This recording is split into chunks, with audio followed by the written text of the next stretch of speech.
विद्यार्थी मित्रांनो, आज आपण सम संख्या आणि विषम संख्या कशा ओळखायच्या ही अभ्यासणार आहोत. म्हणजे कोणत्या संख्येला सम संख्या म्हणायचं आणि कोणती संख्या विषम संख्या असते किंवा तिला कोणत्या संख्येला विषम संख्या म्हणायचं हे आता आपण अभ्यासणार आहोत. इकडे फलकाकडे लक्ष द्या. फलकावरती मी दोन संख्यांचे प्रकार म्हणजे लिहिलेले आहेत. एक आहे सम संख्या आणि दुसरा आहे विषम संख्या. मी सम संख्याच्या पुढे काय लिहिलेलं आहे? 0, 2, 4, 6, 8 आणि विषम संख्याच्या समोर लिहिलेलं आहे 1, 3, 5, 7 आणि 9. आता आपण मी हे का लिहिलेलं आहे तर एक लक्षात ठेवा, ही संख्या मी लिहिणार आहे बोर्डावर. ही संख्या आहे 317. किती आहे रे? 317. आता आपल्याला प्रश्न मी असा विचारणार आहे की ही संख्या सम आहे का विषम आहे?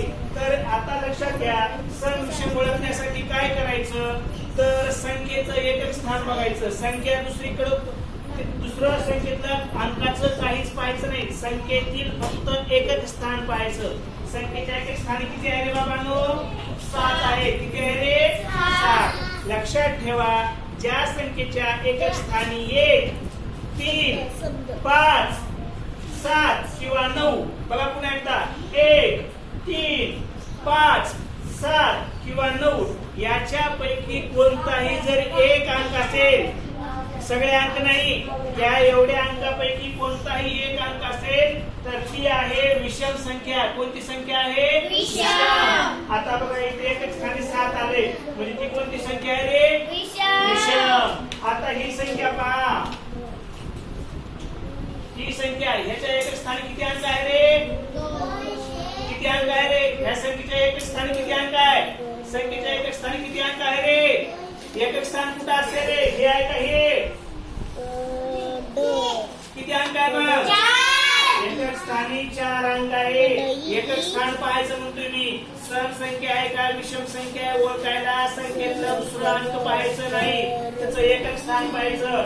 इथे एकक स्थानी 4 आले. आताच आपण पाहिलं, ज्या संख्येच्या एकक स्थानी 0 किंवा 2 किंवा 4 किंवा 6 किंवा 8 याच्यापैकी कोणताही एक अंक, सगळे अंक एकदाच येत नाही, एका स्थानी एकच अंक असणार आहे.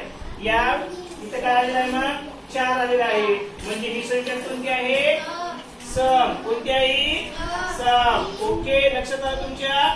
सम आणि विषम संख्या ओळखायचं अगदी सोपं आहे.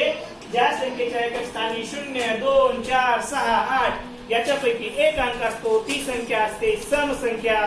तर ज्या संख्येच्या एकक स्थानी 1, 3, 5, 7, 9 याच्यापैकी कोणता जर एक अंक आला तर ती संख्या असते विषम संख्या. ओके, आता आपण उदाहरणे देऊन अभ्यासू किंवा तुम्हाला मी उदाहरण देणार आहे. तुम्ही आता सम संख्या कोणती आणि विषम संख्या कोणती ही मला सांगायचं आहे. ओके.